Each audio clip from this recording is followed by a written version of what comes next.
quero passar a palavra de pronto para o Arthur Duval, que vai discorrer sobre o seu tema, o ativismo. Acho que o teu microfone está funcionando. Se quiser falar na tribuna, fica à vontade também. Vamos aqui. Gente, bom dia, beleza? Eu acho que já é uma vitória estar todo mundo aqui hoje, porque eu venho dando uma série de palestras para o pessoal do MBL e é impressionante como as pessoas estão interessadas nisso, né? Eu pergunto para meu pai, para minha mãe, isso não existia na época deles.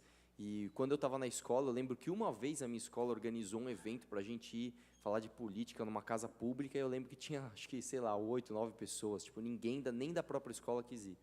E hoje em dia, as pessoas estão falando de política, é uma coisa muito legal. Eu não lembro quem falou isso uma vez, mas eu achei muito interessante. Hoje a gente sabe quem são os 11 ministros do STF, e a gente não sabe qual é a escalação da seleção brasileira. Eu acho uma coisa muito boa isso, eu acho muito maravilhoso. Eu lembro que há um tempo atrás, na Copa de 2010, eu compartilhei lá uma imagem de que o Brasil estava comemorando o gol e a gente não olhava para as nossas escolas, etc. E hoje é o oposto. Hoje a gente está praticamente nas vésperas da Copa e ninguém quase está falando sobre isso. E está todo mundo falando sobre política, sobre eleição. Quando você fala em 2018, você lembra muito mais da eleição do que da Copa, que é uma coisa muito maravilhosa. Eu acho que isso, sei lá, eu sou novo ainda, mas eu acho que isso nunca no Brasil ocorreu anteriormente. Então é o seguinte, estou cheio de gente inteligente aqui hoje, tem o Ítalo, tem o professor, tem o N, Thaís, então eu não vou dar uma de intelectual aqui não, eu vou contar a minha história pessoal, uma coisa rápida, espero que sirva de inspiração para vocês, beleza?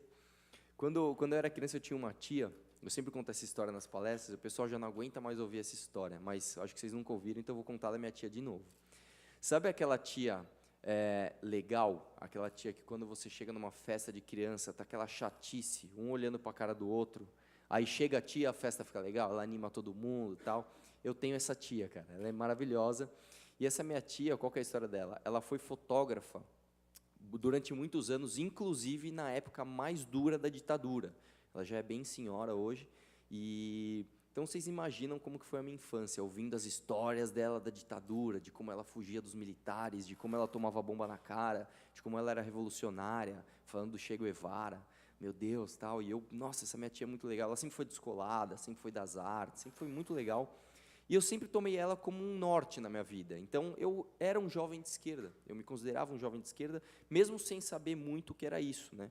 E, ao mesmo tempo, eu vi o meu pai reclamando lá que, nossa, estou trabalhando para caramba, pagando imposto para o governo, e eu achava meu pai meio egoísta. Eu falava, poxa, a minha tia é mó legal, né, cara? A gente está parado no farol, ela olha para uma criança carente e fala, tá vendo aquela criança carente?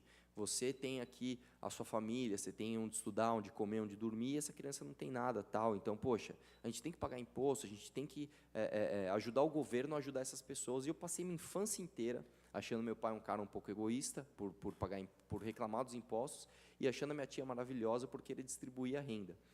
E quando que isso começou a mudar, né? Eu até falei isso na TV, falei isso no Danilo Gentili, o pessoal deu risada. Quando que isso começou a mudar? Mas é sério. Quando normalmente um jovem de esquerda deixa de ser de esquerda, tá?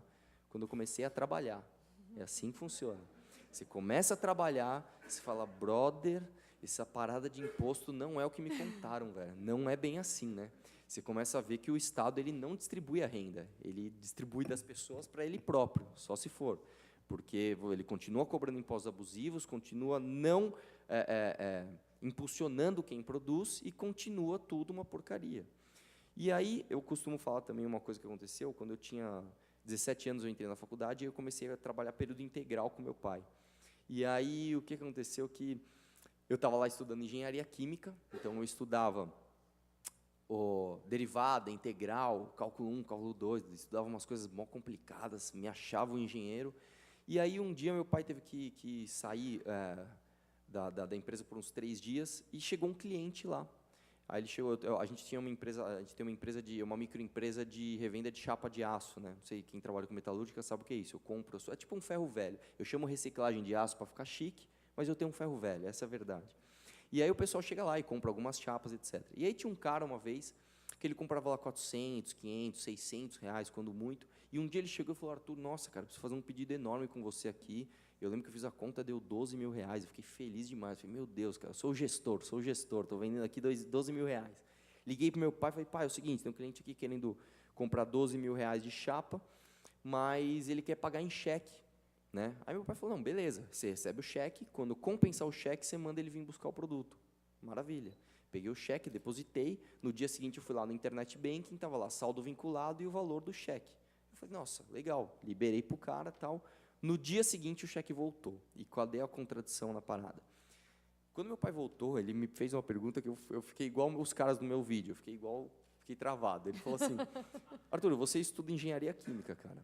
Você teve uma educação de primeira e você não sabe que um cheque demora 2 dias para compensar? Cara, não estou entendendo isso. E eu falei, puta, eu também não. E eu falei, cara, de onde que vem a minha educação? Por que eu nunca aprendi uma coisa tão básica como essa? Que um cheque demora 2 dias para compensar? Por que eu não aprendi qual que é o rendimento da poupança? Por que eu não aprendi qual que é o bendito do rendimento da FGTS? Eu não sabia nem o que era a FGTS. E aí eu fui estudar de onde vem a educação, e vem do MEC. O que é um MEC? É um órgão que regula a educação nacional. E aí eu pensei, meu, isso quando eu tinha lá 17 anos, tá, cara? Então, quer dizer, não é um raciocínio muito complexo. Um cara do Rio Grande do Sul, lá do sul do Rio Grande do Sul, ele tem que aprender exatamente a mesma coisa que um cara do norte do Amapá? Cara, como assim, velho? O negócio está muito esquisito. E eu comecei a questionar esse tipo de regulação. E trabalhando com meu pai, inclusive, eu tive meu primeiro contato com o bendito do FGTS. O que aconteceu? Meu pai precisou dispensar uma pessoa, na verdade, o cara queria ir embora, e eles estavam naquela briga, me manda embora, não, pede a conta, não sei o que lá. Pai, o que foi?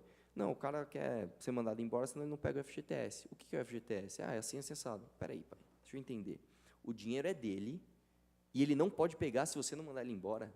Eu não estou entendendo. Não, e o melhor, se eu mandar ele embora, eu ainda tenho que pagar 40% de multa para ele. E o top, a cereja do bolo agora, mais 10% de multa para o governo. Aí eu falei, meu, não é possível que as pessoas não sabem disso, não é possível. Todo mundo recebe FGTS, todo mundo. Pô, e ninguém questionou isso? Ninguém percebe que isso é errado? E aí continuei trabalhando, indignado como sempre e tal. E aí em 2015, quando a Dilma ganhou tudo, eu falei, meu, vou mudar o mundo, vou mudar o planeta, cara. Vou criar um canal no YouTube aqui, todo mundo vai me ouvir. Aí pus a câmera lá, comecei a falar aqueles vídeos chatos de 15 minutos, eu falando para a câmera. E eu tinha lá os meus 50, 60 views, né? Eu costumo falar que eu tinha mais de 1.000 amigos no Facebook e tinha menos de 100 inscritos no meu canal. Nem os meus brother aguentavam ouvir eu falar. Mas eu vou falar para quem desse jeito? E aí eu comecei a descobrir que muito mais importante do que o conteúdo que você vai passar é a forma como você vai passar esse conteúdo. E aí um dia estava estressadão, né, como sempre, sexta-feira, puta trânsito, porra, manifestação na Paulista, meu, que saco, tô travado aqui. Pô, por que esses caras estão falando do Lula na Casa Civil? Eu falei, meu, esses caras não sabem nem o que é Casa Civil, velho. Já sei, vou lá perguntar. Aí liguei para os amigos, quem está perto da Paulista? Ah, ninguém foi, arrumei um doido lá que foi comigo me filmar, sacou uma câmera lá. Meu, você é a favor do Lula na Casa Civil? Lógico que eu sou, meu. Lula, guerreiro do povo brasileiro. O que é a Casa Civil? Aí foi meio agora, é o meu momento, estou brilhando aqui, ó. Cara, você recebe FGTS? Recebo. Você é a favor do FGTS? Lógico que eu sou, um símbolo da nossa luta, não sei o que lá. Quanto rende o FGTS? Não sabe. Eu falei, meu, é isso, cara, é isso. Isso aqui vai rolar. Isso aqui é o jeito de eu mostrar para as pessoas que elas estão sendo usadas, cara. E comecei a fazer isso, comecei a tomar uns tapas e aparentemente isso dá views. Isso dá likes, cara. E aí na minha vida de caçador de likes, eu falei, é isso que eu preciso fazer, eu preciso provocar mais, até as pessoas virem fisicamente para cima de mim. E aí comecei a fazer isso e comecei a encontrar uma forma bacana de mostrar isso para as pessoas. E muita gente me critica por causa disso, né? Muita gente fala, meu, você é só um provocador, você quer tirar sarro das pessoas, o que não deixa de ser verdade, tá? Eu assumo, eu adoro tirar sarro da cara das pessoas, mas eu acredito que a exposição ao ridículo, e já me criticaram muito por eu ter falado, inclusive isso na TV, mas eu vou continuar falando isso, eu acredito que você questionar, expondo uma pessoa ao sarcasmo, à ironia, é um tipo válido de questionamento. Inclusive, isso está dando efeito. Eu não sei hoje, tá? Há um tempo atrás isso estava funcionando. Hoje vocês vão me falar se eu vou falar alguma besteira. Se você pegar teu celular agora e escrever no Google o seguinte, quanto R, só isso. A primeira sugestão do Google é, quanto rende o FGTS? Se isso não funcionar, ainda assim eu tenho minha defesa, calma. Vocês vão lá no Google Trends e coloca lá a busca, quanto rende o FGTS? Vocês vão ver que o FGTS existe desde os anos 60, O Google chegou aqui no Brasil nos anos 90, final dos 90, e só em 2016, quando eu comecei a fazer meus vídeos, essa pesquisa deu um pico. Então, eu passei a minha mensagem. Tem muita gente que fala mal de mim, que me critica pra caramba, mas eu recebo muita mensagem de gente que fala, cara, eu pensava como um cara de esquerda, eu achava que eu era um cara de esquerda, até eu começar a ver teus vídeos. E isso é a maior recompensa que você pode ter, porque por mais que eu esteja na rua, tirando o sarro das pessoas, fazendo a provocação barata, que o pessoal me chama, etc., por mais que eu não seja um intelectual, eu acho que eu não li nem metade do que esses caras aqui leram, eu consegui passar uma mensagem com eficiência, e eu acredito que isso seja uma boa coisa. E onde que isso envolve as pessoas que estão aqui hoje? Se sábado de manhã vocês estão aqui para falar de política, eu tenho certeza que quando vocês vão dormir, isso acontece muito comigo, cara, você está lá quase dormindo, te dá aquele negócio, puta, eu preciso fazer alguma coisa, cara, o negócio não está bom. Sabe, você está quase relaxando, aí você fala, meu Deus, e a inflação? Acontece comigo, cara. E aí você fala, meu, eu preciso fazer alguma coisa, velho. Eu não posso ficar só trabalhando e pagando imposto, cara. Eu não aguento mais isso, cara. Então, se vocês estão aqui hoje, eu tenho certeza absoluta que vocês têm essa sensação. Ninguém acorda sábado de manhã no frio para falar de política e não tem essa sensação. Então, assim, a gente pode sim mudar o nosso país. A gente tem que descobrir a forma como a gente vai mudar.